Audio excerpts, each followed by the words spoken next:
Hey, what is up everyone? Here's how to get a high score in Block Blast.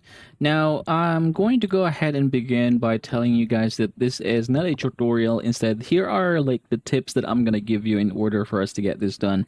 So, let's go ahead and begin. In order for you guys to achieve a high score here on Block Bust, number one thing that you are going to do is to clear multiple lines and columns simultaneously.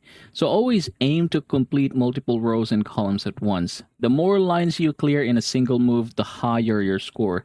This also frees up more space, giving you more replacement options. Now, the second thing that you are going to do is keep the board balanced. Avoid placing blocks in a way that leaves you with large, difficult to fill gaps. Try to maintain a balanced board with evenly spread out blocks.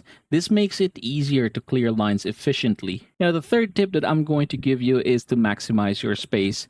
Now, I want you to plan ahead to place large blocks in spaces that are harder to fill.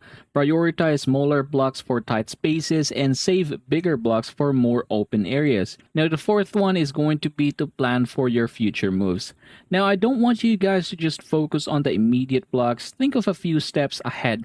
So, visualize how your current placement will affect future moves and leave space for upcoming block shapes. Now, number five, patience and practice. So, basically, the more you play, the better you'll get at recognizing these tips that I have mentioned earlier. So, I want you to go ahead and take your time and don't rush your moves in order for you to avoid mistakes that could limit your available spaces. So by using these strategies that I've mentioned, you should be able to get a higher score in Block Blast.